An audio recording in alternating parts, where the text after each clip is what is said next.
Hey, what's up, everybody? This is your boy, the dope ass dude, and I am so excited to be out for the season finale of season 6 of the podcast. So I'm really excited to be here with you on tonight and excited about what we are going to be talking about because you know Jerry, he always bring the heat.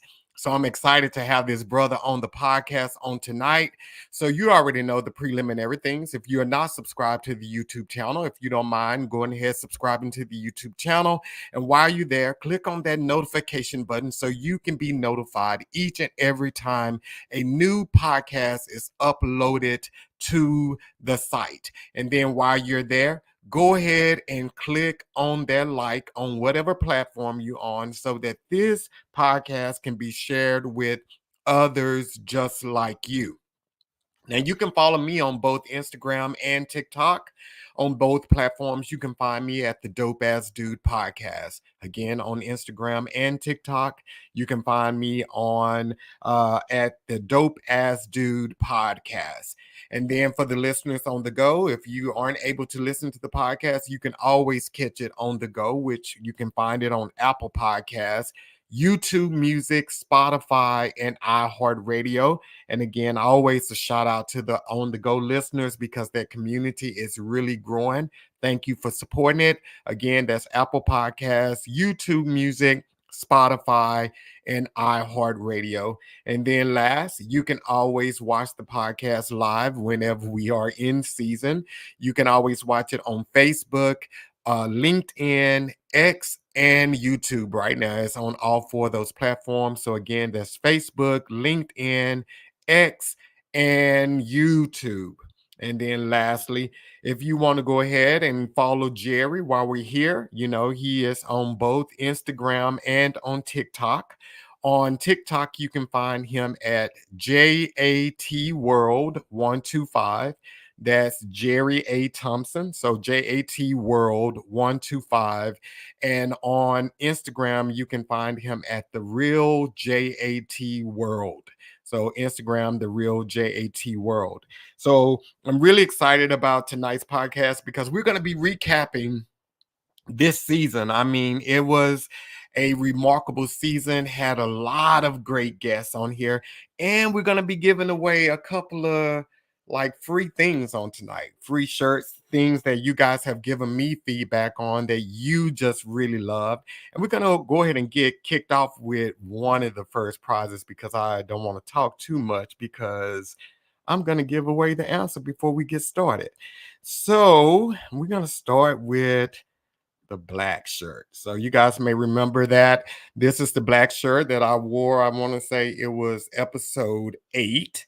I wore this shirt, so we're going to give that away. So the question for to get that, and we want you to put it in the chat on whatever platform you're on, is what is the theme of season 6? What is the theme of season 6? So drop it in the chat, and because it's been pretty consistent. So if you drop it in the chat, what is the theme of season 6?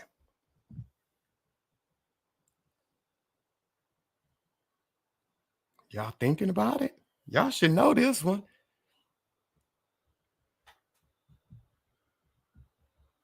Nobody know? Okay, well, nobody know. Maybe nobody want that shirt. Okay, we're gonna go with either one.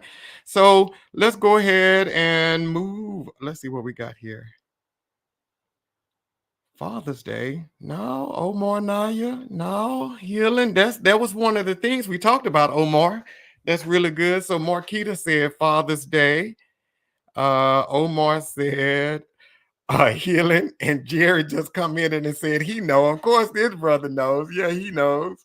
So yeah, so we're gonna give y'all a little bit more time to think about that. But and I may have to change the question because, like I said, I'm gonna give y'all the answer here in a second anyway. But so let's move on from that. Let me go back here. take that down. So you guys know this is Jerry has been on the podcast. This is his third time. So he's the guest that has been on here the most. I love this brother because he always come on here. And once we leave, I always feel more enlightened just having him on the podcast. So let's go ahead and bring him on out. Jerry, what's going on, man? Yo, what's going on, man? So you know the answer, huh? It's kind of funny, right? I'm surprised if people have been watching the series that they missed it. You giving away a dope shirt. And I was like, oh, he's doing giveaways. And, I just got new Live Free gear, but they playing games. I'm not giving nothing to nobody if they out here playing games like this. Hey, and these, like, you can get this stuff, livefreeinspiration.com. You can get these hats, and they are wonderfully embroidered. You can't get them. But y'all playing games. Come on, y'all. Okay. I'd give one up.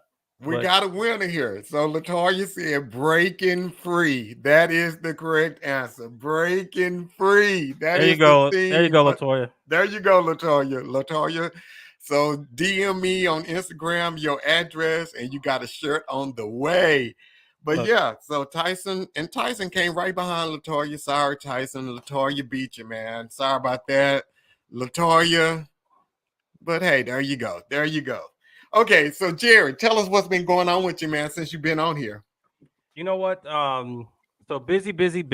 Always a lot of moving around, always a lot of travel. Golf season has started. So I'm out there competing. What else is going on? We'll get into this, man. But I've been in my think tank. I can always feel when a shift is coming.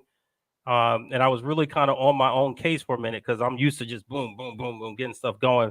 But I realized I'm kind of in this period of a reset and getting myself ready for this next sprint that I'm about to do. So we may get to talk a little bit about that, but it's really just factoring, again, as we were talking earlier, what's next? What should I be doing? How do I position my resources? I'll say this. If you catch me between January and April the 15th, I may not be in the best mood. And that's because of tax season, right? And Uncle Sam has he got a little ditty in him. That's all I'm saying. He got a little ditty in him. I'm just gonna say, because he be coming for your boy hard. And so I'm always on edge trying to figure that piece out. But then just going through the process, I kind of have like this R&D budget, right? My learning budget, the money that I spend on learning, books, courses, whatever, building things. I like to experiment. And so I'm refactoring my budget this year. I spent a lot of money last year. I'm not afraid to spend that same amount of money, which let's get to that too. Talk about what people are investing in themselves. We'll make a note of that. But I just want to go about it a little bit differently and then hold myself to a different level of accountability. So I'm gearing up for the next thing. I'm ready to go. So I love that. And that's one thing I truly love about you. You're always working on the next thing. You do live in the present, though. I think that's where a lot of people lose it. They are always working on the future and forgetting to live in the present. That's one thing I say about you, because if you look at your TikTok, one day you're in Puerto Rico, the next day you're in London, and so you're like living free your life. You're doing your thing. I am loving it. I really am loving it. Someone just asked me about because when we're in Puerto Rico, there's it's called Playa Calero, but it's called the Hidden Beach. So you have to go down the beach and then you kind of walk through the mangroves, through the woods to get to this other place. And we did that hike together. And he was asking me if I had one thing to share with people, what would it be? And that was one of the things that came to mind. And not just because of the beauty of the beach, but it's the walk that you have to go. Like, you earn it, right? And it's not like it's thorns and thistles, but you really do have to earn it. You're on a path that you don't know, following someone that you have to trust. So it's a lot of like life can be sometimes. And then as we get closer though, I always let them take the lead. When I know that we're close, you can start to hear the ocean. I let them take the lead because I want them to be able to experience that moment and what they went through to get there, right, for themselves. So it's things like that, but that's what I love, being able to not just have these experiences, but to share them with people that matter to me. So like it's yeah, I got another London's coming up. I think I'll be in Dallas. Well, you know we Um, doing lunch, man, when you come. You yeah, already know I'll be in we Dallas. hooking I up, man. think in August. And they're like, August, it's gonna be 352 degrees in Dallas in August. You'll Can we be all do right, man. can we do something in the evening when it cools off? Trust me, brother, during that time, it does not cool off. In the evening time in August, it's still about 90 degrees and it's hot. So yeah, there's no cooling off during that time. Yeah, so I'll make sure you know when I'm there. We'll find a way to connect. Absolutely. So, guys, just a little note on Jerry. So, funny thing is, I posted a video. I think I was talking about me playing, or I was at church or something like that. And Jerry sent me a message. He was like, "Dude, you play an instrument and you play for a church and all this other kind of stuff." And the funny thing for me is, I think I'm sharing a lot about me because, like I'm normally not used to sharing anything about me. That's just people tell you I really just don't talk about my personal life, I guess, just openly or whatever. So I've gotten to a place that I'm thinking like, dang, I'm sharing all of this stuff. I'm sharing I play at a church and everything. And I'm like, he said, well, I didn't know you played at a church. So in that, Jerry sends me this video because he was like, dude, I play. And I was just like, okay, yeah, he played. But Jerry sends me this video of him playing Ricky Diller's Because of the Blood.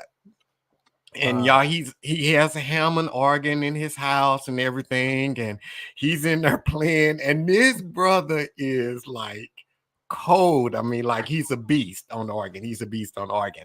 And we talk, we've known each other for over a year, never ever discussed that. It just never have come up in it. But then that him playing the organ also led into a conversation about why you don't play in church and what all of that is about. So we're going to start right there because you have a little bit for our first recap, Breaking Free from Religion. That was the first episode of season 6. So let's talk about breaking free. When you hear that, what do you think, Jerry? How did you break free from it? I picked up my bag and walked, just turned around, did a 180 and just went out the door. I was like, y'all got this. I'm done. But it doesn't come quite that easily, right? And so for people who have kind of grown up in this tradition like I have, right? My grandfather was a preacher pastor, and like we're talking about back in the 50s, like this dude was for real. In that he was accepted by like every denomination. Like I have a bag sitting around here right now with reel to reel tapes. He used to record his sermons back in the 50s. And if you listen to him today, it's just relevant. So very plugged in. So all of my uncles on that side of the family, all preachers, pastors, except for one who's a deacon. So we grew up in that. We grew up in the tradition, right? It was your life. You weren't given the opportunity. You didn't get to select and say, we're going to show you Christianity, we're going to show you Catholicism, we're going to show you Judaism, we're going to show you what it means to be Islamic or Buddhist or anything else. It's like you largely believe what's in the environment that you're in. And so for me, it really was. I mean, I was all in, right? I mean, I sang, I played, I taught for many years, was ordained elder for many, many years. But the thing for me, John, is there was just these gnawing questions that I had, and no one could answer them. They didn't even want to entertain the questions, right? And I could imagine if there's people here who've grown up in a tradition, they've had those questions as well. Some of them are just more biblically based, but I think a lot of them are kind of, what are we doing? Like, what are we ultimately supposed to be about? And then I really began to see the dogma. And what the dogma was doing, it was stepping on the true relationships, people's ability to be and live a spiritual life. They were being imposed on with these rules and these laws and these do's and these don'ts, and punished for this and sat down for that. And I'm like, I thought this was supposed to be pretty basic, right? And so let me just say this, I know it's a long answer, but I'll say this. So at least according to the scripture, right? They came to Jesus and said, what is the greatest law in the commandment? It's to love God with all your heart, mind, and soul. Love your neighbor as yourself. That's pretty cool, right? Then he said, On this hangs all the law and the prophets. So essentially, everything that had been written up to that point, which obviously didn't include your New Testament and some of the Old because it wasn't there yet. But on this hangs all the law and the prophets. So essentially, what he's saying is, if you can get this love thing right, you don't even need the book. But it seemed to me that the thing that that religion is least capable of is unconditional love. And it has shown in this recent era, as we've seen in the last 2 years, 5 years, 10 years, as society has continually pushed these challenges in front of religion. Religion has failed at every turn, right? How do we deal with the gender issues, right? How do we deal with our race issues? How do we deal with our economic issues? How do we deal with our immigration? All this, when religion has been presented with each one of these, they have failed because they have never attempted to put love in as the answer. I'm like, okay, y'all get down with the get down. I'm gonna go over here and live a spiritual life, and y'all just keep being religious. The other thing I saw is people who had indebted their entire lives to that, they're not getting better. They're not growing. They're not increasing. They don't have a strong value proposition. They're not giving to the world in the way that other people who don't even know half of what these people think that they know or believe. And so it was that thing. It's like, how are you connected to what you say is the source of all things, but you show no thing? And so it was just too many contradictions for me, and it really was like literally giving me headaches. So for me, I had to step away. And it's nothing about God, but it is strictly about the religious practice. I think it's outdated. I know Ty Tribbett got in trouble for saying, but I don't eat off of it, so I can say what I want. Yeah. But it is outdated, and it is ill-suited to answer the questions that society has and the ones that are coming. It's just not prepared. Yeah, and I love how you said about the unconditional love, because that is so true. The church, and just so everyone know, no one's bashing the church. No one's bashing the church or anything like that. And when we're talking about the church, we're not talking about the body of Christ. So that's another thing that we need to make clear. We're not talking about the body of Christ. We're talking about the people that are going to these four walls every Sunday, that is coming up with all of these rules and expectations that no one can meet, because they keep extending the expectations. And I've said 1,000 times to people in conversations, when it's all said and done, the church owes so many people an apology, because they have caused so many people to feel inadequate, because there is no unconditional love. We're not able to love people that are different than us.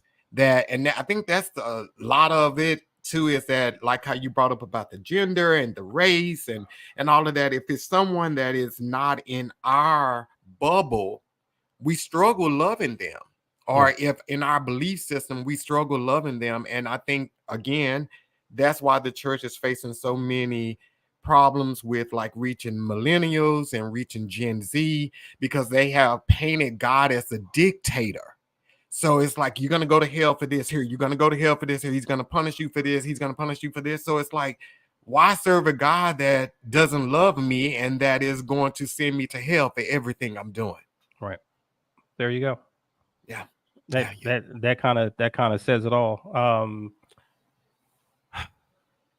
Yeah, we'll take that only as far as you want to go. We'll leave it right there. But I think it is sad, because if you think about it, like, we're in 2024, and like even some of the necessary teaching on like even finance, personal finance, there's no real doctrine on money, across Christendom, right? You could kind of teach anything you want. We'd be on this fad for a while, then on that fad for a while, and it keeps people confused, but it keeps them.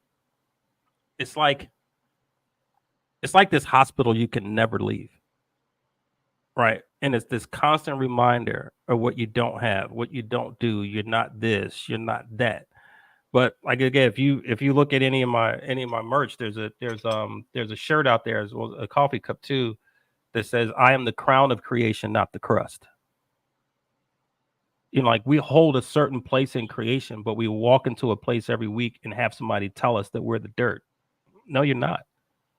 No, you're not. Look around you, wherever you are right now, and see what our own expression of God really is. It's in all of the creation that's around us. This is man mimicking his godliness through creation. And that's the other thing. We don't talk about unconditional love, and we do not have a mandate for people to create, because creation is the expression of your godliness. But in our modern churches, we've taught that worship is, and it's not. It's just not. It has its place. Yeah. But you will do no more to demonstrate your godliness than to love unconditionally and to create. So let's talk about that though. This Okay. a podcast we can talk about. So when you say we don't talk about create, what exactly do you mean when you say that? I mean that creation is going from inanimate to animate, going from invisible to visible, from intangible to tangible. Then in the same way that any idea exists in your mind and then it becomes a physical thing in front of you, that is the creative process. And we're not even largely acquainted with our capability to create. So we live off everybody else's creation. Like I said, the technology that we're using right now to have this conversation, I'm sitting outside St. Louis, you sitting in Dallas, right?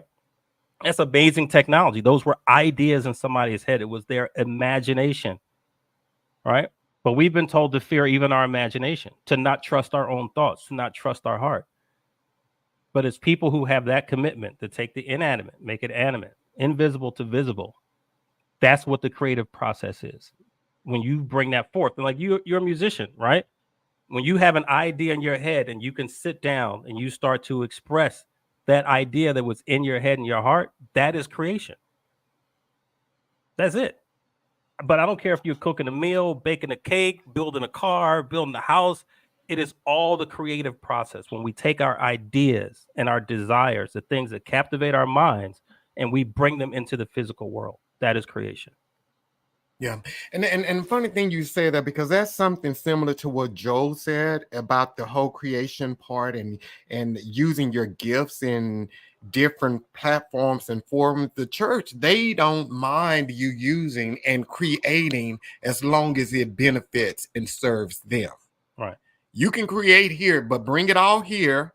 Bring it all here to this church. Don't take it out. Don't let nobody else see it. We want to be the only one that benefit from you. And then if you go out and you use it in the world, then you're shamed for using it. Right. Or like Joe was talking about, like he plays jazz in a band, and at first he called backlash about playing jazz, but that's God equipped him and gifted him to do that. So why not? What's the harm in doing it? That gives him an opportunity to even minister to people that he encountered in his bands that are outside of the church. So right. Yeah.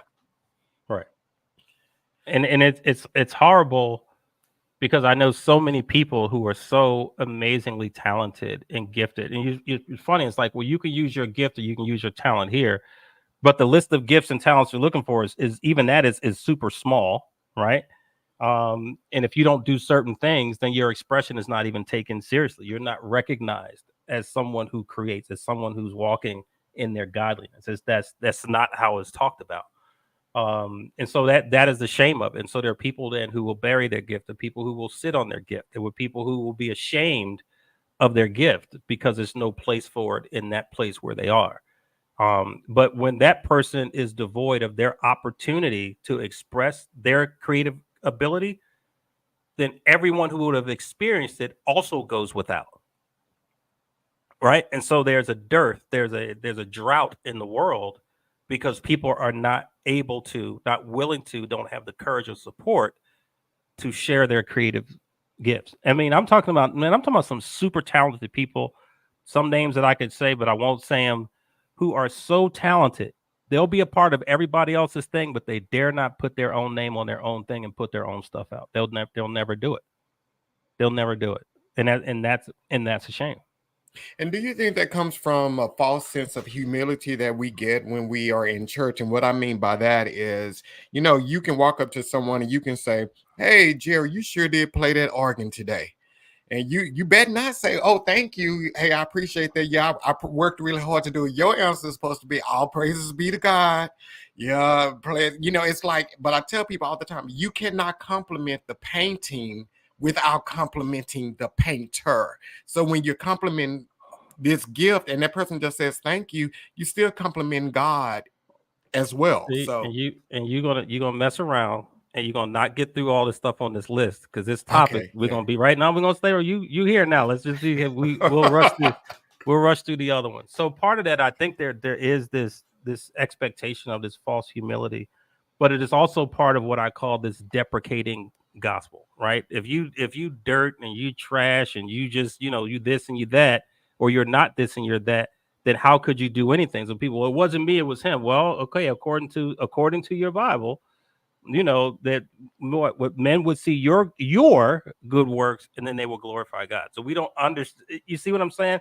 So even with like you don't need a Bible degree to understand that, but it all gets twisted into something else. But again, if I prove to you or demonstrate to you that you have capability outside of what we're doing here, well, you might just get up and leave. But okay, let me just see why, John. I see what you did. Okay, yeah, I know we Okay, got a I see lot what to you did. cover. No, that's not even about that. So this is the last thing I'm gonna say about this. If you look at the ministry of Jesus, right, and the people, according to the writing, that he encountered, right, even the ones that wanted to follow him, right, they that are whole don't need a physician. Go on your way, sin no more. Like he did not require those people to follow him, even though they wanted to. The church is the exact opposite.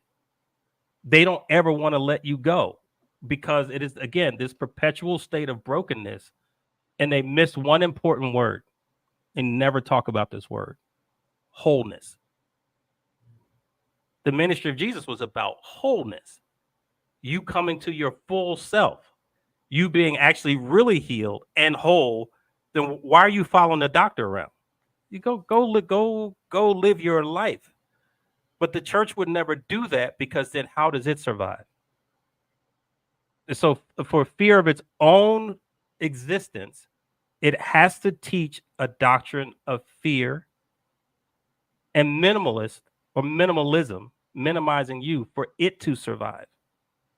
Because it does not have the same faith it expects you to express. Mm-hmm. Mm-hmm. All right, now, before people show up at my house and carry me out of here, change the topic.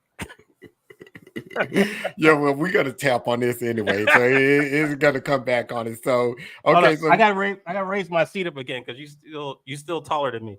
Okay, you fine.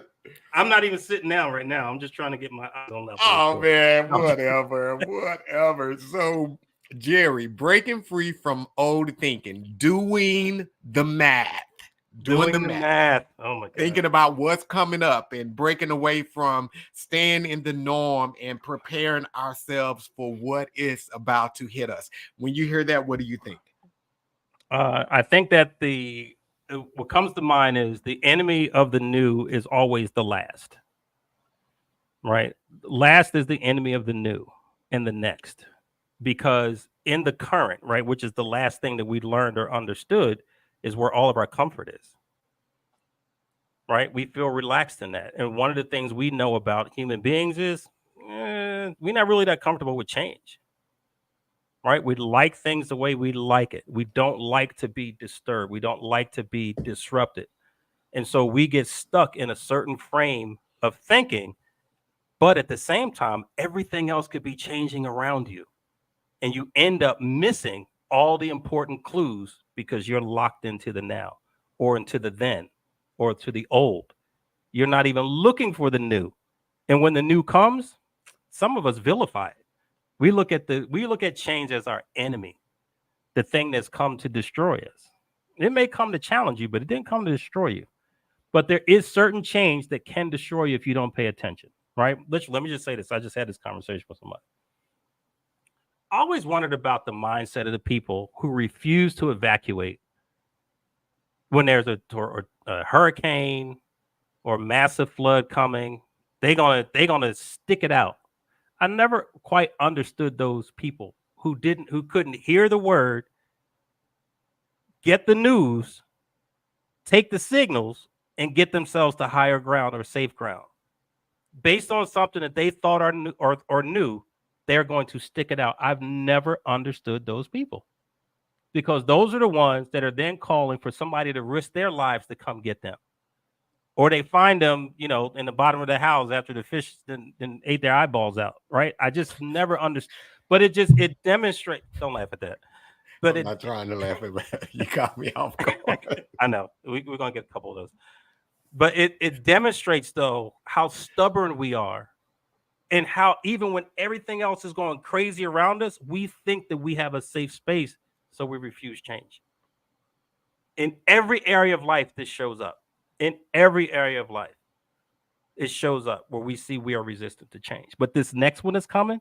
It's not going to ask your permission, and you're either going to get with it, or I promise you, it's going to roll you over. So, Jerry, how do we break free from that? Because what you said is comfort is like a safe space. Sure, We feel safe there. We know what's going to happen. We know we think we know what's next, but so we just stay there because life is good for us. So it's no need for us to prep and think about or do the math for the next. So how do we break that? That's a tough one, because I think some of it comes to what are you listening to, right? If you're in a comfortable place and you're refusing to change, then that means the environment is also set in a way that it does not inspire or require change.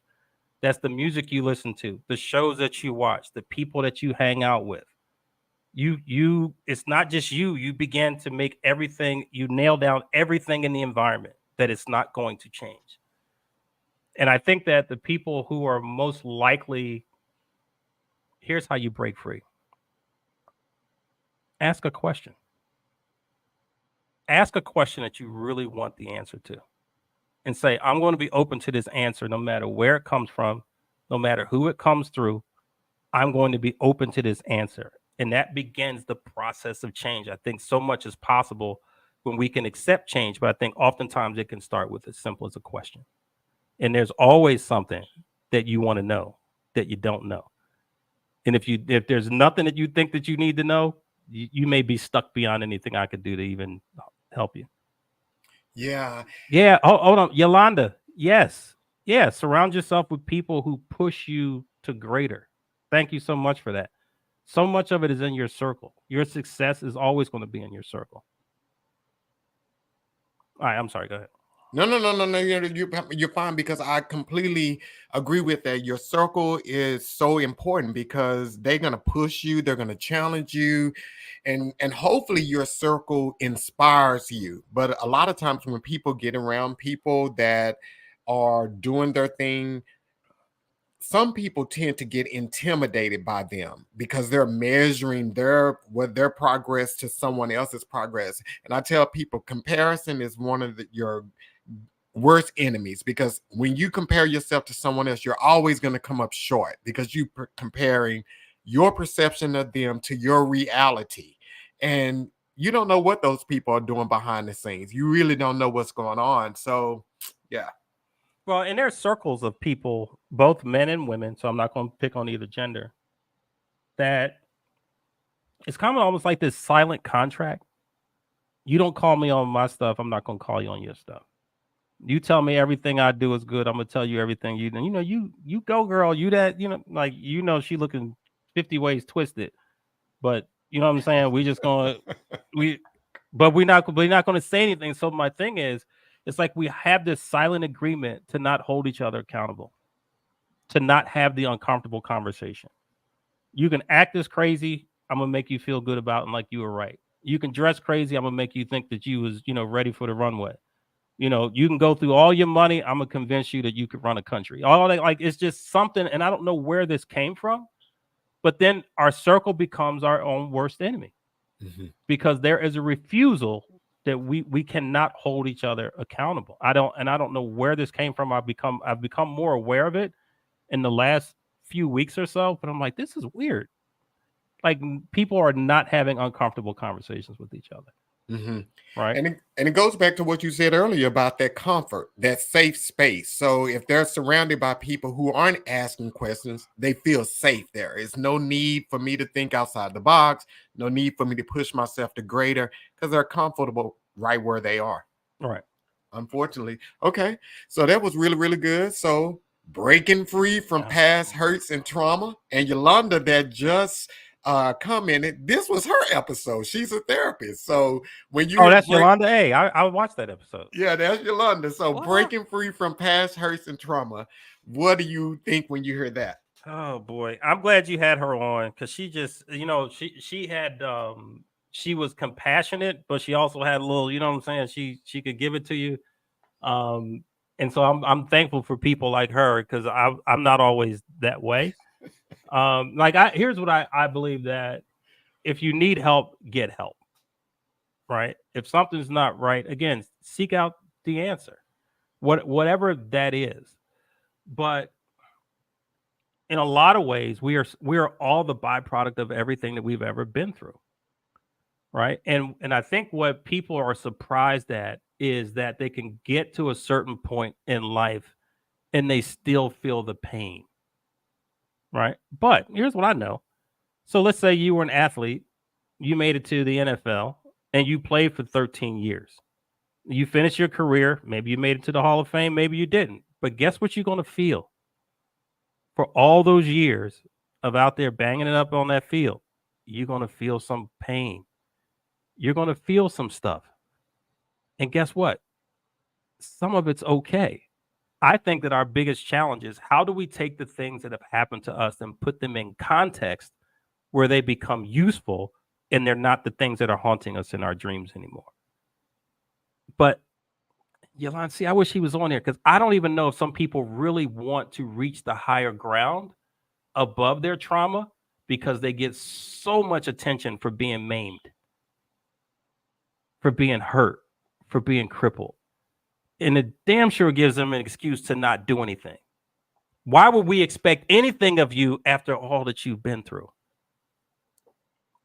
But while we're in this phase of wanting to rid ourselves of the evil and the bad and all the things that were inconvenient, let me ask you this, John.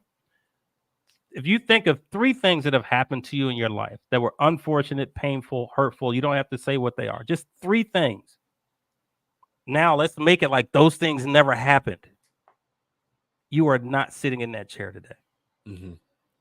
You're not doing what you're doing today. You're not helping people today if you have not overcome what you went through. And so while we begrudge it and we think that there's a way for us to keep all the bad and the evil away, which, and I just said this to somebody, we look at evil as this independent force, where evil is really just the absence of light and good.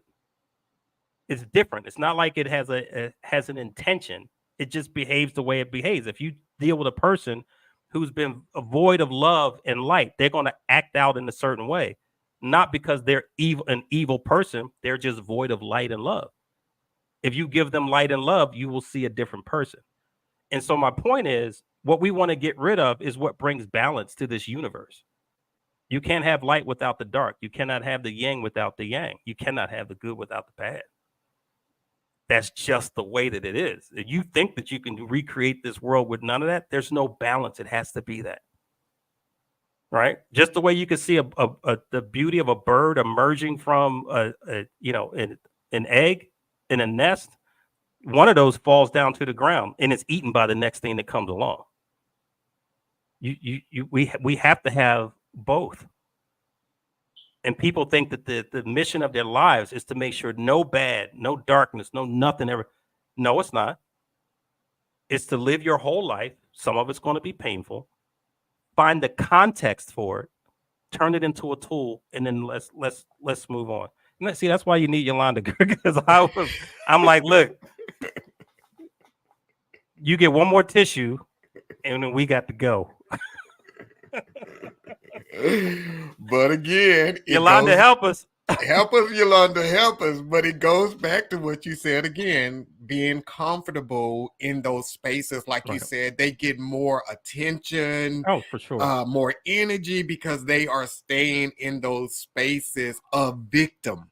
But like you said, eventually people even get tired of that. They're going to either like leave you in it because they're going to get tired of hearing the same sob story over and over again. And they'll be saying, you're a downer, you're an energy killer, you're a vibe killer. So they're going to stop dealing with you. So, but with that, so dealing with past hurt and trauma, and I like how you said, take the context and make it a tool.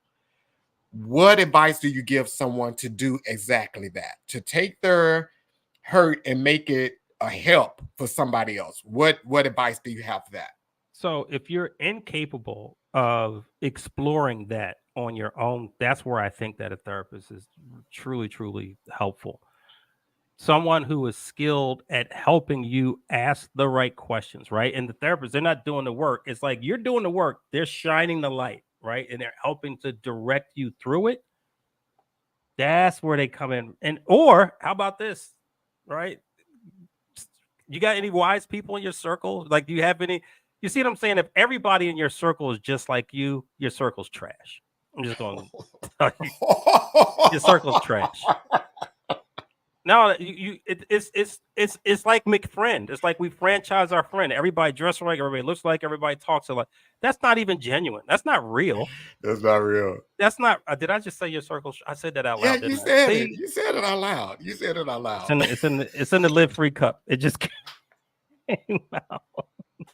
Hold on. Can I see what Yolanda said? I'm sorry, y'all. Absolutely.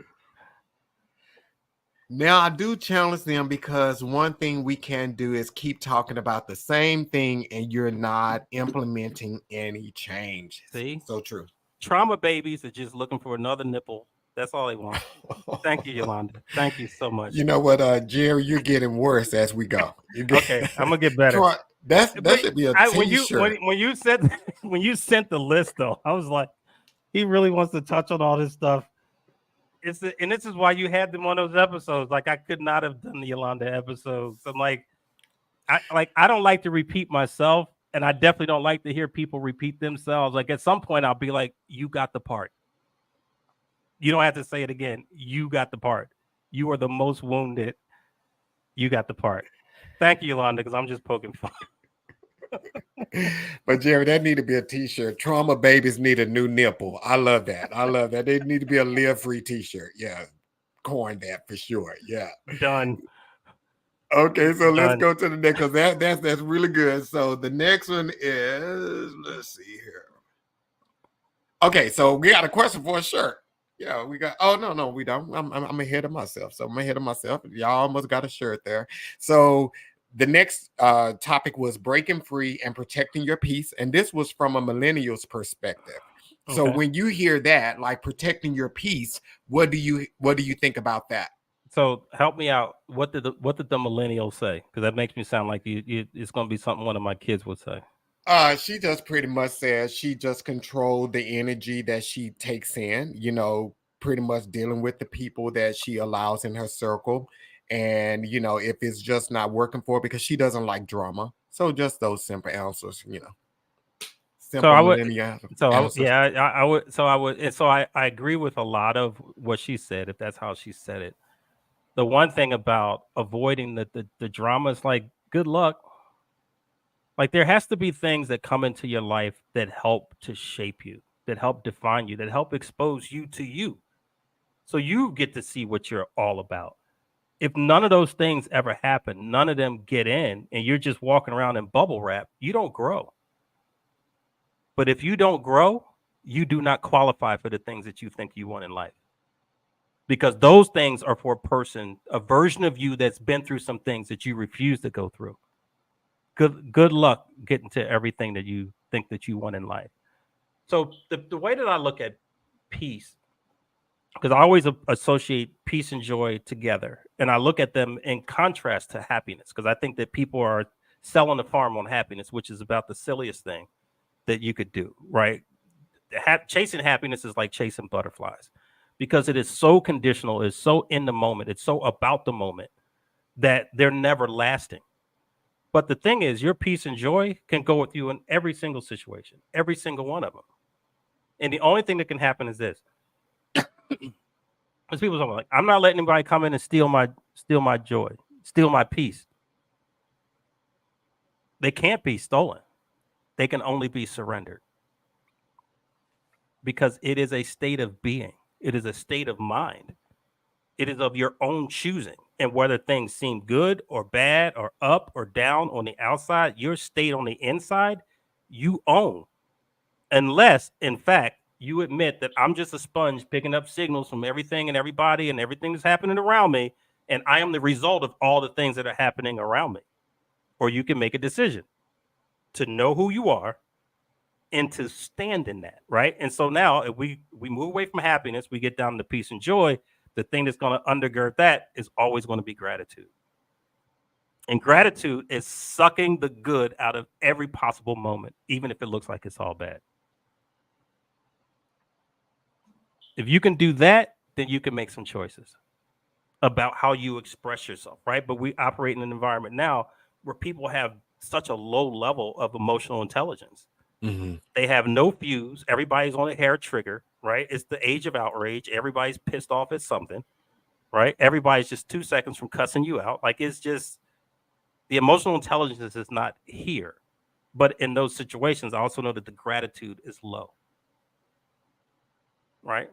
But if So I can be, go ahead. how do you get to that place of gratitude though? Because so many people, like I hear that whole thing is the glass half empty or the glass half full. So when I hear that, my answer is always I just see something in the glass because I'm grateful something is in the glass. It's not empty. It could be full, but at least something is in the glass. So Right. that's how I always look at that. I have room to grow. I can fill it up or whatever, but I'm not completely depleted. But we live in such a world now that it's hard to find grateful when you hear things like that, because if your glass is half empty, that means you got something maybe missing or whatever. So Right. how do you get to a place of gratefulness? But I think you just said it. I love the way that you said it. I'm just grateful there's something in the glass. And that's being able to accept the now without the need to have to judge it. Right. And again, this is some of the church brain, right? That we have to make it good or bad. It's got to be plus or minus. Guess what? It can just be. You can just let it be. And if your intention is to squeeze all of the good out of every moment, then there's something in the glass. I'm grateful. There's a glass. I'm grateful. Why do we have to measure and meter everything? Right now, you're forcing yourself to a certain place emotionally based on what you have in terms of your standards or your threshold for things. Maybe you're only satisfied with a glass that's 3/4 full, and you feel like you got cheated by 25% or whatever. But we make up these measures, and we have these. Let me better word. We have these expectations of how things are supposed to be or how the world is supposed to react to us, and all it does is make us miserable. It just makes us miserable. I love what you said, though. Yeah, Accept what's in front of you without the need to judge it or rate it. Then you can squeeze the good out of every moment. I love that. It changes you as a person. It really Yes. does. It's not just a moment. It will change you as a person. So Yeah. Because I mean, like I said, you see that things could be better, but they could be worse as well. So you just find gratefulness for where you are. And I definitely want to just say something, because when I said about the millennial answer, I said a typical millennial answer, but I wasn't. And I just want to make it clear when I speak, because the young lady who was the millennial, she's my niece, brilliant mind. She's working on a second master's right now, and she's just a brilliant mind. Normally, when we talk, she just give me one sentence answers and she move on. It's like, and I'm be like, don't you want to give me more? And she's thinking in her head, like, I've already explained everything I'm explaining to you. And she moves on. So that's what I mean by typical millennial answer. So was that yeah, your cousin?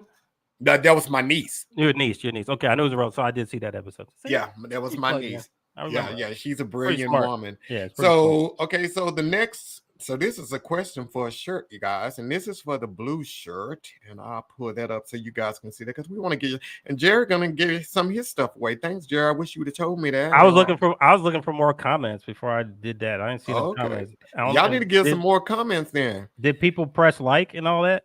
Yeah, we're getting some likes. So this is for this blue shirt that's on the screen. This is on a blue shirt. So the question for you guys is, and y'all tell me this here, this kind of easy question, I think. What is the consistent color I've worn during season 6? Y'all should know this one like real easy. Let's see what they got here. Let's see if they know. That's for the blue shirt. Let me see here. comments. Do we have any answers there? Mm, They got blue. I got blue. It was in every, it was even, I've worn, this is the 10th shirt tonight, and this one color has been in every shirt, all 10 shirts. Uh-oh. Uh-oh.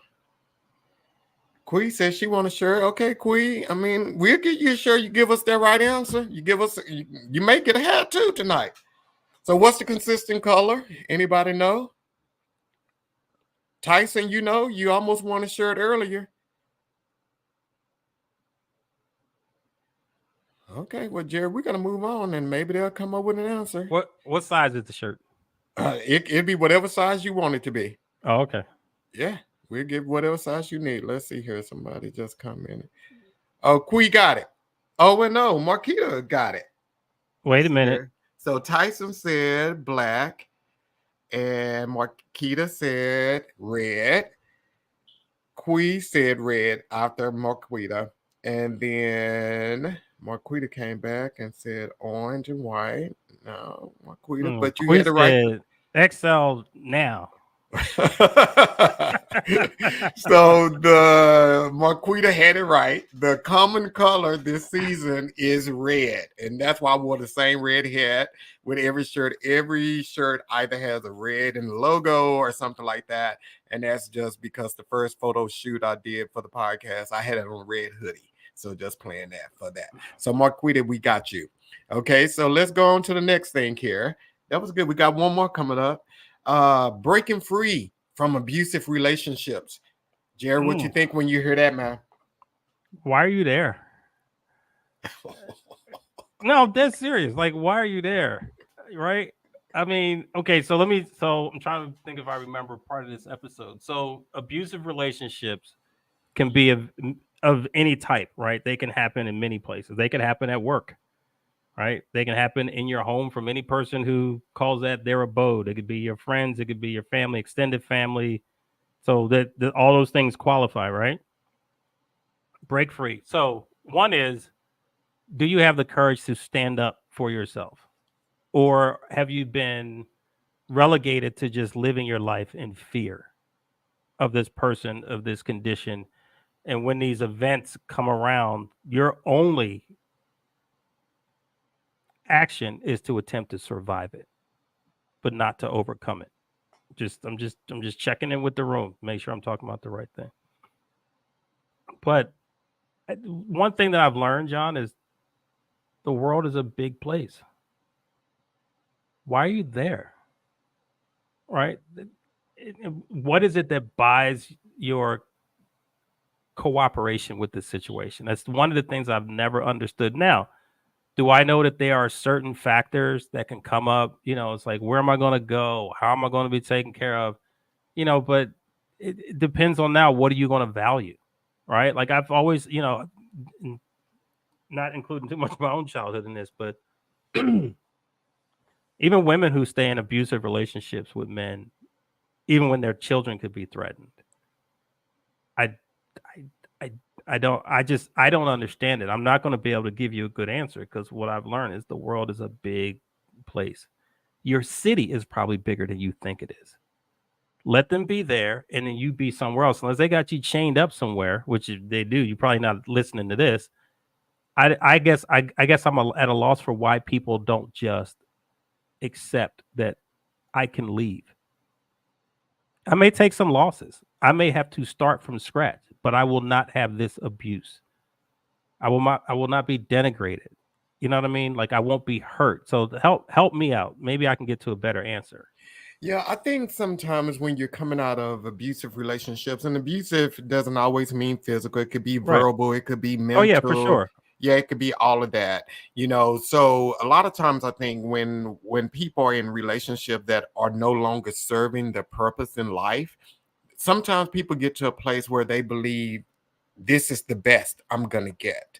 This is the best, or they hope that the person is going to become the person they thought they knew, or they hope they will know in the future. So they have these hopes, and sometimes, like I said, people are just afraid to leave, and they stick around in situations in abusive relationships because they are afraid, you know.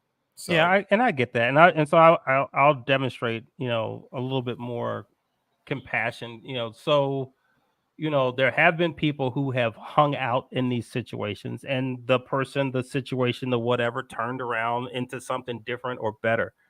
That can happen. And then there's also been, times when the coroner was called. So, everybody knows what they are capable of, but as much as I'm saying, if it's abusive, you can leave. Um, it's not to say that you don't stick, like if something gets uncomfortable, you just leave every situation. That's not what I'm not saying that at all. But there's some people that, what are you fighting for? What are you waiting for? Is the prize really that great that you would endure this? So, because when you started talking, John, the first thing I thought about was, oh, this is a person who doesn't know themselves. So then they don't know when the situation has disassociated them with their real person. They don't really know mm, themselves, right? And so the abuse may not even be perceived as abuse when it first happens. But this can only happen in an environment where you don't know who you are. You don't know what you're capable of. You don't know why you are. These things can happen to you. So for the blind, the uninformed, those who are, walking to the beat of everybody else's drum, I think they might be more susceptible to this. But a person who knows who they know why they are, and they know that they have a destiny that's always going to be bigger than any one individual, one situation, one clique, one group, that's a different story altogether. Because if you see yourself, so think about this, John. So you have a whole host of personal relationships outside of being on this podcast today. Would you allow any one person in your circle to pull you off your perch so you never do this again? no, no, No. Right. no. Because you value, but I would think that it's not because you just enjoy getting on camera. It's like, you believe that you are spreading a message through this platform to help and support people. One person, 10 people, 1,000 people, 10,000, a million people versus this one person. Because if you don't know who you are, guess what? They don't know. They don't know who you are either.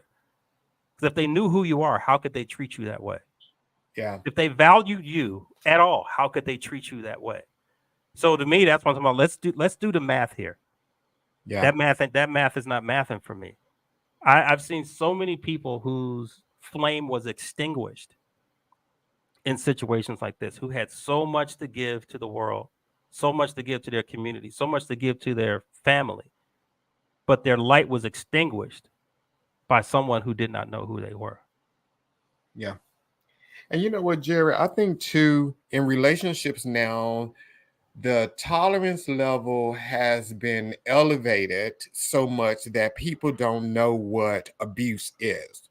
And what I mean by that is that sometimes, you know how people post stupid videos, where these aren't stupid videos, but this is a couple maybe arguing in the car or whatever, and maybe the spouse records it, and you hear the guy telling her, shut the F up, B. And that's like their normal like communication with one another. Like, so I think levels are have gotten where a woman feels comfortable hitting her man, that those things are normal to a lot of people in a lot of relationships, so they don't know what abuse is because the lines are so blurred in their everyday interaction with each other. I mean, I tell people all the time, I'm a cusser. I cuss all the time, but in relationships and friendships, I don't cross that line with people. I'm not going to curse my friends. I'm not going to curse the one I'm with. I just don't do that because I know that you start pushing boundaries, it's going to get worse every time. And cursing leads to pushing, and pushing leads to hitting. And now I don't do all of that stuff. But I think in relationships, the lines are so blurred with our normal behavior and abuse nowadays So, in but many so relationships. but so here's the thing, right? So before the abuse, Thank you. Yeah, I saw Ilana's comment. There's this sort of self-loathing thing that happens, and so I like how you said "be," but I think for a woman to process that a man just called her a bitch when she calls herself a bitch, what's the math here? Yeah.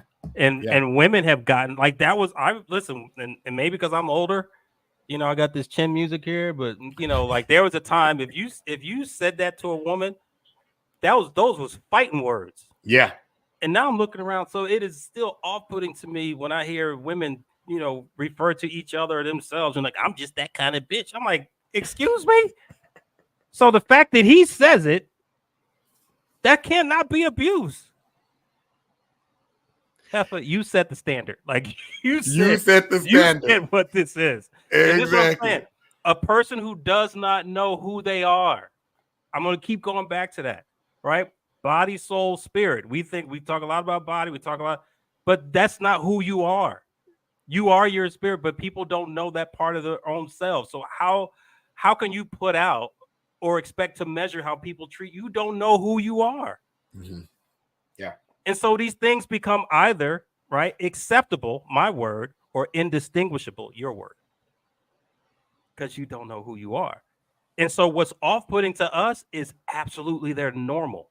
Mm-hmm. Mm-hmm. Like there's women on here. Can y'all help me? When it makes me very uncomfortable that women are doing this. Right? Yolanda, help me out. Somebody, yeah. Lori. So the ladies in the thing, why y'all do this? We're gonna leave it with one gender. Do your friends call you bitch? If you're a lady, do your friends call you bitch, or do you call your friends bitch to their face just in casual conversation? Put a yes or no in the comment. And yeah, put a yes or no. So Jerry, why they coming up, building up the courage to put a yes in there because they know their friends call them that and they call their friends that. Oh, Quee said yep. Yep. Okay, Quee said yep. Well, is that Whelp or Yelp? Yelp. Yep. I guess. Is that Yelp? Nope. No. Nope. Pammy said no. Nope. Okay, Pammy said no. Okay, so that two no. So Quisha, Quee Martin, why do you allow, or why do you call your friends the B word? We'll put that in there, and then Jerry, while she's coming up with her answer, we're gonna go to the next thing here. Okay, before you go to the next thing, and she's coming up with that answer, right? So I'm going to give away one of these hats. Okay, giveaway. Yeah, let's go. No. Let me just speak more clear. I want to because we have this is like a social contract. There's an opportunity for someone to win one of these hats, right? Which means if it's not one I already have, I'm going to get it custom made and embroidered just for you. But here's what you have to do. And John, he's a nice guy. I'm not that nice. So I want to get my watch out here because I'm going to put a timer on this. Put a stopwatch. Because you're going to have 60 seconds to put it in the chat. You, John, you can't participate. Okay. So in the last year, I have written and published 4 books. Starting right now, you got 60 seconds to tell me the title of one of my books. Dude, you stole my last question. Was it? Yes. But that's good. That's good. So did I miss the production meeting? I didn't. I thought I was at the production meeting. We didn't talk about that. But hey, great minds think alike. Great minds think alike. Great minds think alike. So okay, so let's see what we got here. Anybody have the answer? We said leisure, just leisurely conversation. Okay. Oh, so leisure conversation. That's why. Okay, they call each other be in the leisure conversation. We said give it to me. Heck to no. What? Quee, you saying give what to you? You said give it to me. I don't know what I have no idea what Quee's talking about. She says she quit. She don't want a shirt or. Don't quit, Quee. Don't quit. Keep coming. We got one more question. I'm good, guy. One more question, and then yeah, you'll win one. You'll win one. And the next shirt is pretty hot too, so I like this. Well, I like all 3 of them. So she said the hat. We're at 1 minute and 6 seconds. I'm gonna give y'all till 20. See, I'm good. She said now I'm a regular. Okay. So, well, Jared, they didn't know the name of your book, so I can tell you guys the name of Jared, The Principles of the Free Lifestyle. Principles of the Live Free Lifestyle. Live Free Lifestyle. That's Right. his book. That's his And book. then there's the workbook, and then there's the Weekend Warrior Score and Blueprint. That's the golf book. And then there's the last one, the Live Free Evolution. This is the diary style of it. And I'm so Googleable. You could have just looked it up, but okay. Yeah, you could have looked that one up, but we'll come now, back. Now I don't have to get it. Now I don't have to get an extra hat made and shit. So Laura said, no longer deserve you, and it's causing to disturb your peace, leaving me late. Okay. Got it. Okay. So let's go to the next thing here. Breaking free from unhealthy living. And this was when we had a personal trainer on here, and Yolanda was on there, and Yolanda was talking about portion control. And he said Yolanda sounded like she want a Pop-Tart, and one pork chop, one pork chop and candy yams, a cup of candy yams. So, because she's trying to figure out how to eat bad and still, achieve her goals. So, what do you think about when you hear breaking free from unhealthy living? Man, it's our norm, right? So our food supply is highly suspect. Our water supply is highly suspect. Our air supply is highly suspect. So we live in a very, very toxic world.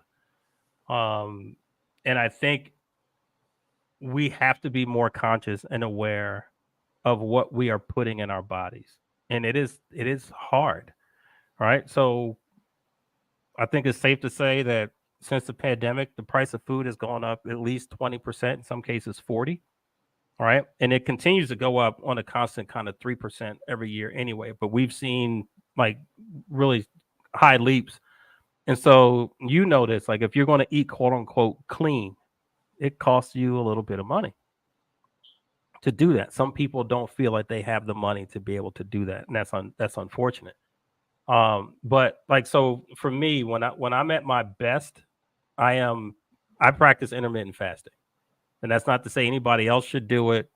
So, I'm looking from the last time that I eat in the evening till the next time. I want 16 hours to pass. I think it, and if you can go longer, that's great. I'm not advising anybody. That's not my role here.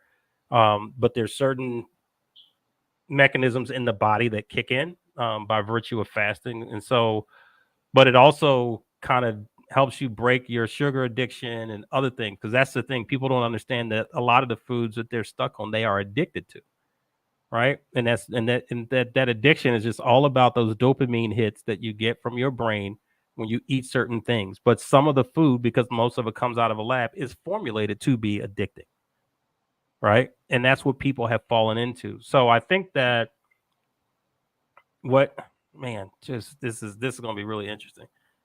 Because what we have done, though, John, is we have normalized and celebrated obesity. We have normalized it and we celebrate it. Right. And this is where I talk about people not holding themselves accountable. Like, you can't tell me, like, I think that they're, men who can be very, handsome, women who can be very attractive. But if the only thing we can see is from the neck up, help us out. Help you out. Like, at some point, again, like, I like to move around. Like, I like long walks and hikes and stuff like that. If you can't get around the block, you can't roll with me. But we are doing it to ourselves. The number of people that I'm starting to see who are checking out in their late 30s, in their 40s, early 50s, who could be healthy, is kind of scary right now. And I'm sure you're seeing it the way I'm seeing it. It's like, oh, such and such had a heart attack. How old is he? 46. I'm like, what? Like, what are we doing to ourselves? And this is a decision that we get to make every day. As many meals as you eat, you get to make those decisions every day. If you understand that you have a problem, then you should seek help. You should seek help. And there are some lifestyles that are just prone to different things. So one of the things we don't talk about, I don't know if it was brought up in that episode, but one of the things that even when I've had these periods where I'm more conscious of what I eat, I'm making sure that I'm active, the one thing that I always have to be on guard for is my mental health. Mm-hmm. Right?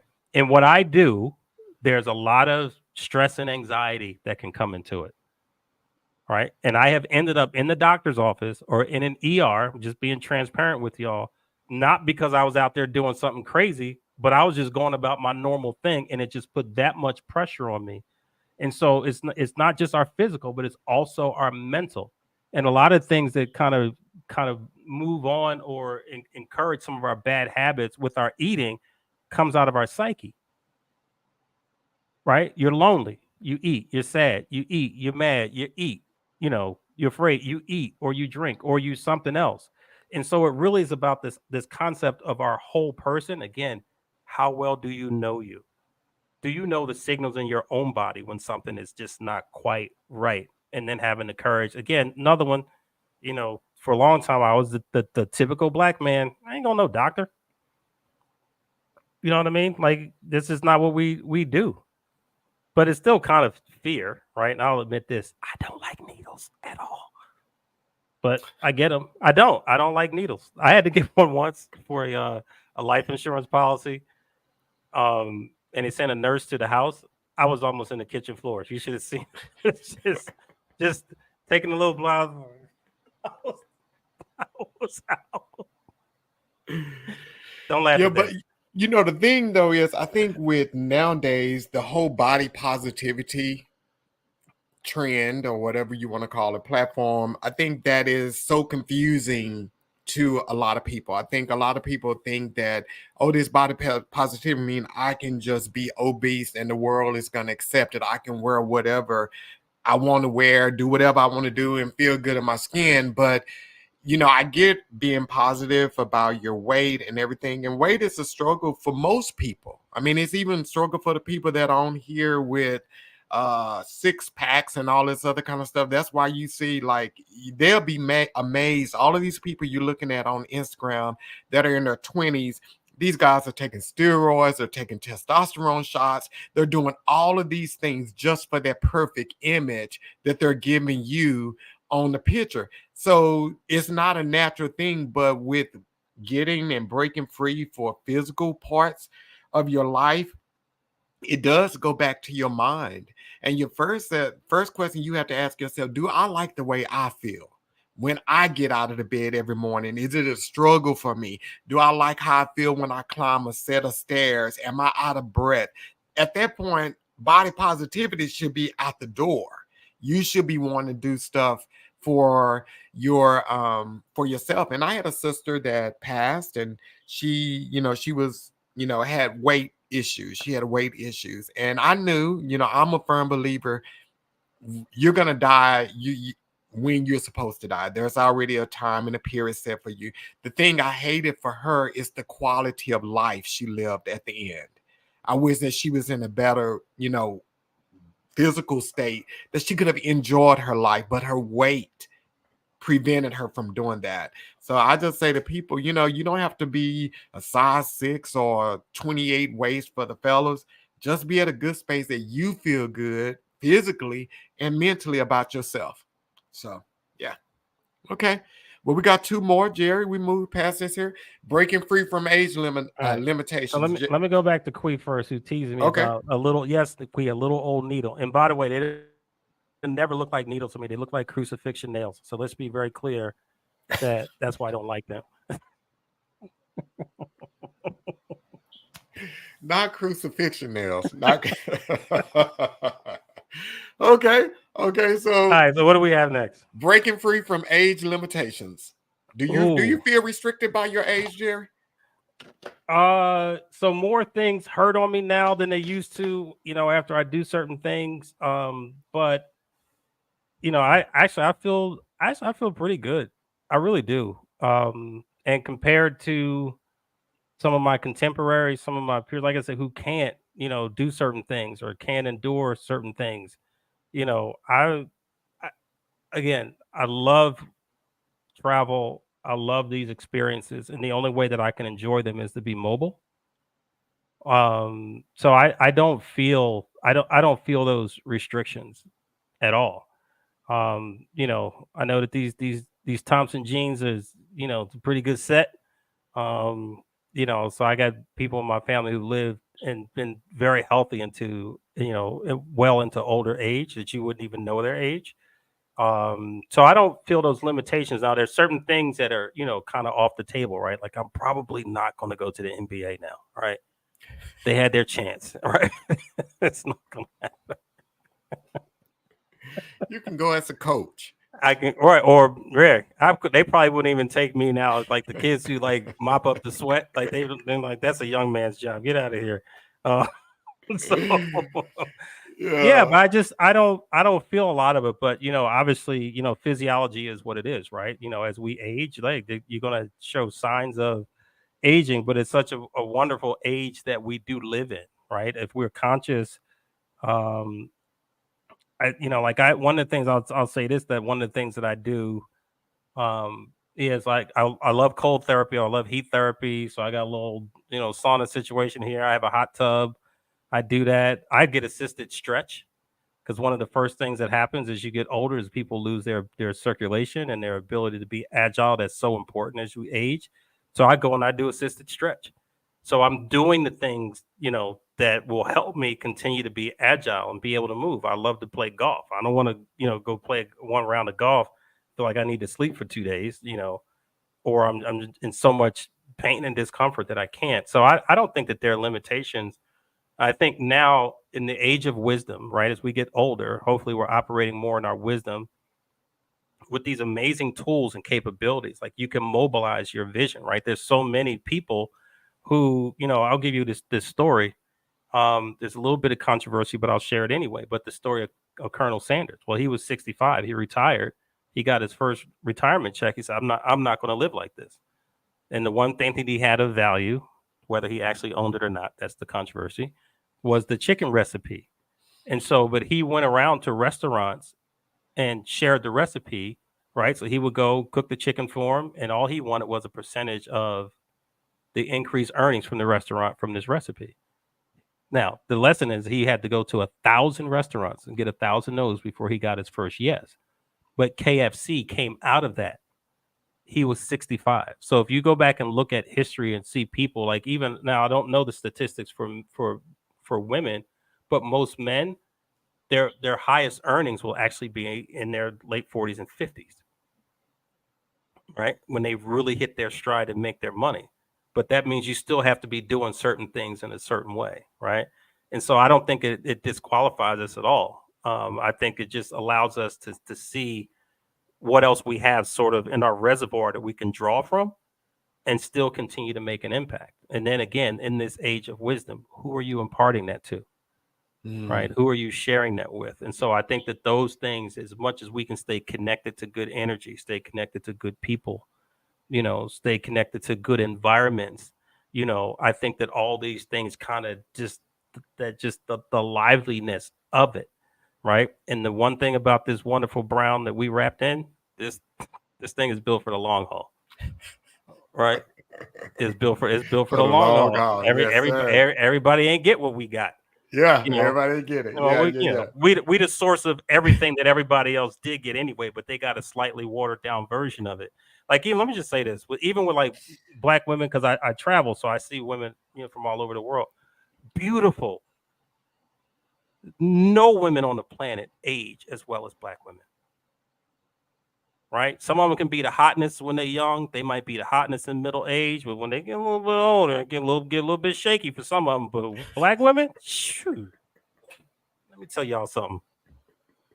Y'all know how to do that thing, and until they box you up, put a toe tag on you, y'all got it. So you take care of yourself. You're gonna be all right. John, stop laughing at that I'm stuff. just cracking you cracking me up, man. You cracking me up. But Jerry, see, for me, the older I get, the more empowered I feel. So Yeah, my limitations lessen as I get older because I've reached. I don't give a damn what you think, right. what you say or whatever. So, but the key thing when you said about, again, it goes back to the circle of people, that the people that are surrounding you. Right. Because if you're surrounded by people who have said, "Oh well, I'm 50, so I'm headed downhill," then you're gonna go downhill because they're gonna either be pulling you downhill themselves, or their words and their deeds and the action. You're gonna match their energy. So no, age shouldn't limit you. I mean, like Should I said, not. if anything, it should empower you to do everything you want to do. Everything. Everything. Oh, nobody, But no answer. But old age is still a report card, though. As you get older, it is a report card of all the things that you've done and the way that you've done them. How have you handled and managed your body? How have you handled and managed your relationship? How have you handled and managed your money? That's what says whether or not you're going to have a great time as you get older. It says, how have you managed the things that are most important? What are your opportunities, right? You can feel great, but if you can't do anything, go anywhere, buy anything, experience anything, you see what I'm saying? Yeah. And so it is still a little, it is our report card. This says, how do we step into this phase of life? Relationships, money, decision. Y'all, you know what I'm saying? Yeah. So Okay, final thing, Jerry, and we about to wrap up. This is a good one. Breaking free from narcissism. You kind of touched a little bit on that in the first time, episode 2 you was on here. So what do you think about that when you hear that? They scare me. Right. And so I haven't seen, so I don't even know if she's still on, because that's definitely a question that I would have asked of Yolanda.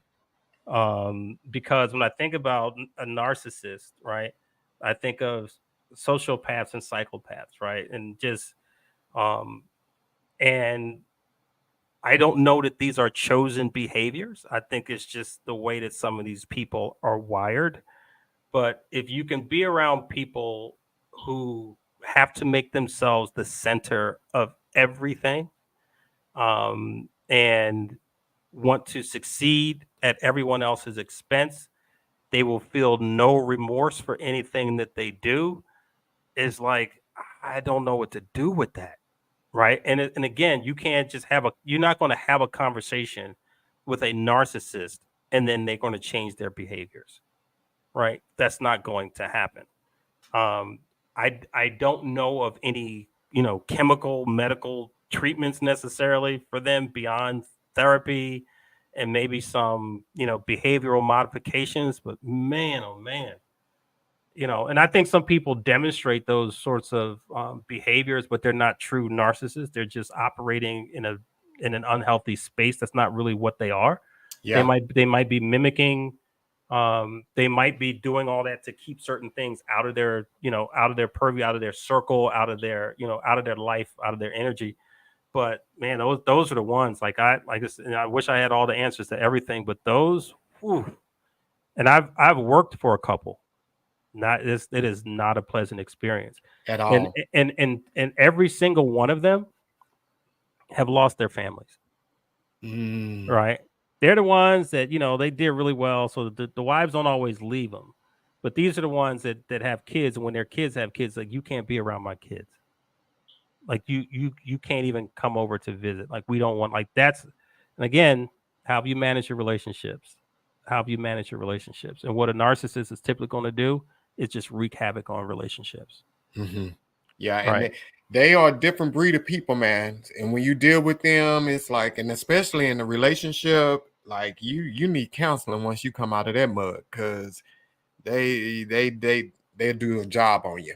They will do a job on you. And I think a lot of them end up in the later stages of their life alone, which is appropriate, right? You've spent your entire life poisoning everything and everybody. What did you think was going to happen? Right? We're gonna bury you because we can't just let you sit here and rot. But you ain't gonna worry about no big crowds at your funeral. That's not gonna happen. Yeah. Wow. So guys, this is the season finale of season 6, and this has been amazing. So since Jerry took my question, and I have one more shirt that I'm gonna give away here tonight. Thanks, Jerry, for stealing my question. But my bad.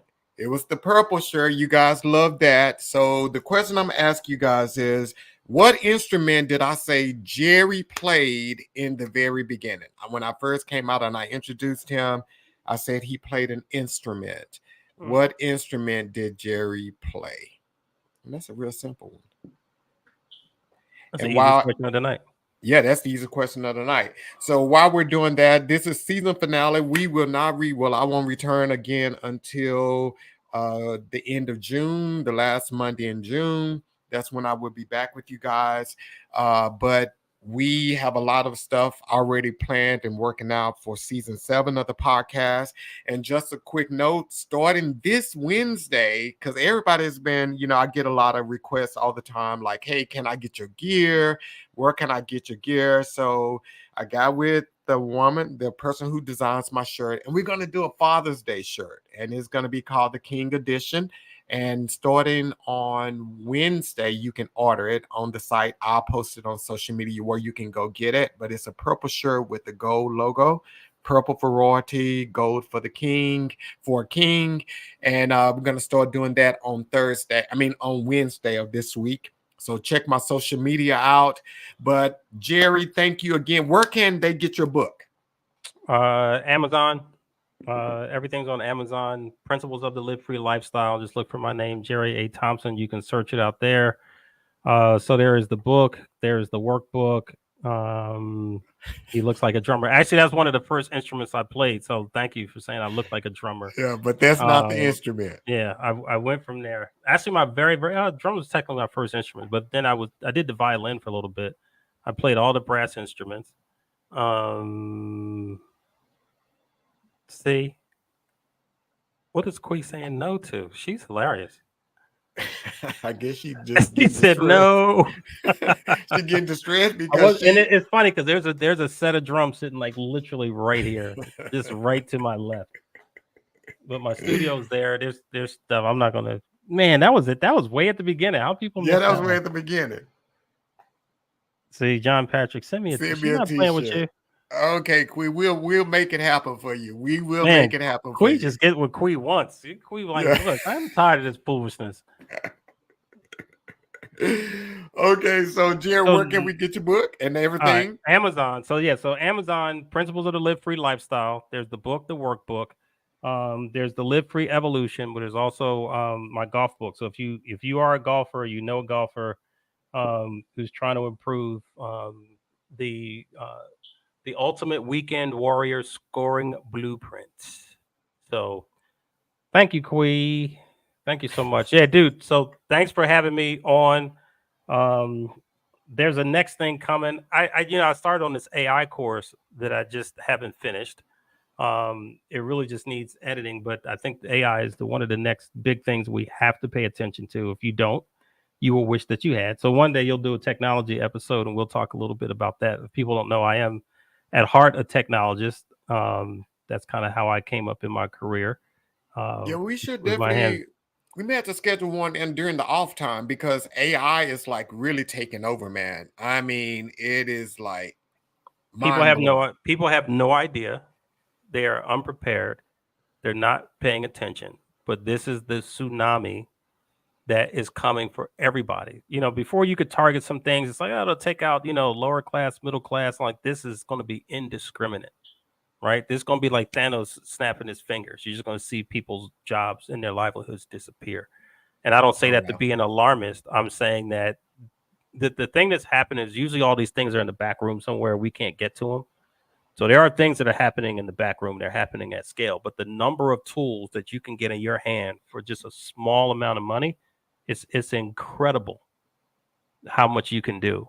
And like OpenAI just put out videos of a new one coming out where you are literally having conversations with this thing. But John, what's so crazy is it's interacting with you. So you can show it like a video or take a picture or something, and it's going to have a whole conversation with you about it.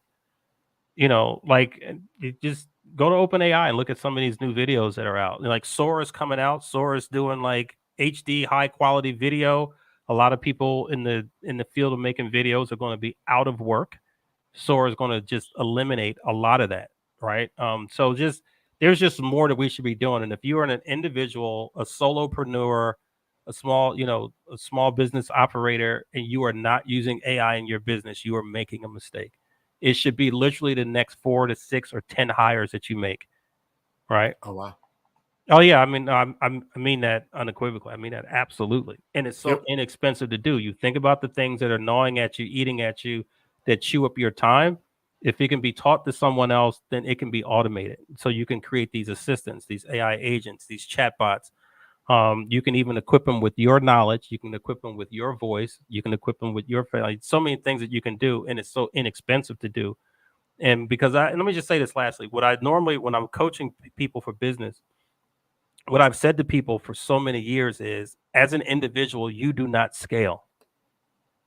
I can't say that anymore, and I've said that for like 30 years. You as an individual do not scale, but with these tools, oh, you scale. You scale. You are 24/7. You are big. I literally just asked AI about a business idea that I had, saying I largely wanted to equip it with agents, and so tell me all the different roles that I need, and it created a list of 16 different assistants that I could create or agents that I could create. Oh wow! And they will operate my company. We can have that conversation another day. Yeah, we're gonna do that. For those who are interested in such things. Yeah, we're gonna plan that probably in June. We'll do something in June. We'll do something special. But guys, thank you for supporting this season and so forth. And then I definitely want to give a couple of thank yous too before we go, because these people have made this season what it is. Yolanda Hargrove, the therapist, she designs my shirts. That's who does all my shirts every week. She does them for me. Kirby Harden, that's my brother. He's the one who did the intro for me. That music was written and performed just for the podcast. Leslie, you handled the chat. Titus, you were one of my sounding boards. Pat, sounding board, and Willie, a sounding board. So thank you guys. And Jerry, thank you for being amazing. And thank you for always coming on here, man. I love you, my brother, and I appreciate you. It's all good. And it was Oregon, by the way, people. Oregon. It was Oregon, Quee. It was Oregon. See, you just missed out on the shirt. It was Oregon. Oregon. Quee's still getting that shirt. Quee is still getting that. Quee, you getting that shirt. You getting that shirt, Quee. You getting the shirt, Quee. You getting it just because Jerry said you getting the shirt. So we're going to make it happen for you. All right, then, guys. Thank you so much for tuning in. And we will see you guys at the end of June. Peace.